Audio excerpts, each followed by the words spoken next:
Peut-être, monsieur le ministre, vous avez un mot à l'intention de Elhadji Ousmane qui vous a interpellé directement depuis qu'ils se sont sur les parcelles promises aux retraités de 2021. Absolument. Oui, effectivement, le gouvernement de la transition a promis des parcelles aux retraités de 2021. Ouais. Ces parcelles sont bien identifiées. C'est sur la zone de Kobaya, Sonfodia, jusqu'à Tayaki Samatra, pour ce qui est d'ici et de l'intérieur du pays, par chaque préfecture. Le problème qu'on a dans cette zone, c'est l'aménagement.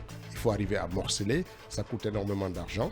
Et aujourd'hui, cet argent et cet accord avec les partenaires qui doivent faire le travail n'est pas encore trouvé, parce que l'État n'a pas envie simplement d'aller faire du morcellement en donnant des chiffres sur les parcelles. On veut faire des parcelles aménagées, viabilisées, avec des addictions d'eau et d'électricité à bord des parcelles, et ça demande du temps. C'est ce temps-là qui est actuellement en train de courir pour faire en sorte que chaque acte... Mais l'engagement reste ferme. Absolument. Bien. Absolument. Et puis, je profite pour dire un bonjour au grand frère, Ben Youssouf Keita. Ben Youssouf Keita. Avec qui j'ai gardé de très bons rapports. Et dire que... et salue d'ailleurs le travail son observation que vous faites au sein est du gouvernement. fondée. Ça veut dire que il ne s'agit pas de dire qu'il faut impliquer les acteurs, les chefs de quartier. Les chefs de quartier doivent jouer leur rôle de vigilance parce qu'ils doivent contribuer à la quiétude et le bon fonctionnement des activités publiques dans leur espace géographique. Donc c'est important, ça fait partie de leur mission.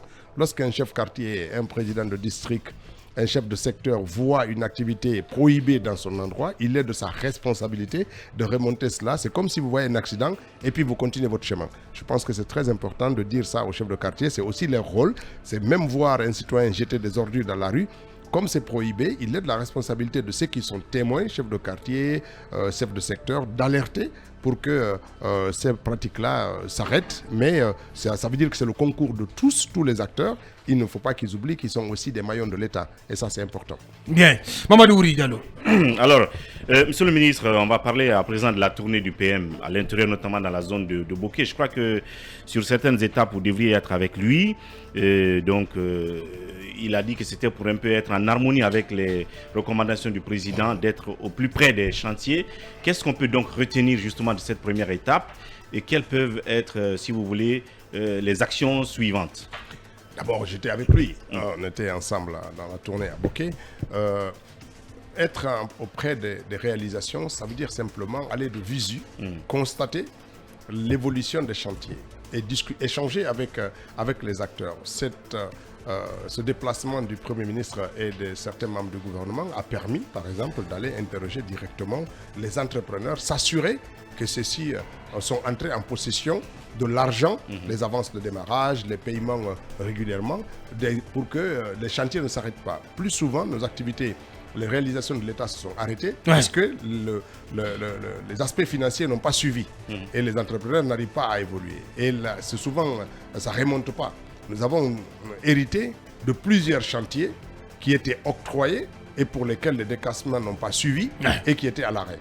Il fallait donc s'assurer effectivement de visu que les entrepreneurs reçoivent. Et ensuite, il y a eu une loi récente qui réprécise le rôle des structures de l'administration, des collectivités déconcentrées, les préfets, les gouverneurs. Il y a une loi qui réprécise le rôle que ceux-ci doivent jouer en tant que répondants de l'État dans leur circonscription territoriale. Et ça, aller faire cette lecture avec les gouverneurs, s'assurer par exemple que quand un chantier est ouvert dans une préfecture, le préfet est informé, même si c'est le ministère, et qu'il suit et qu'il puisse aussi par ses moyens rendre compte de l'évolution, de la présence des gens.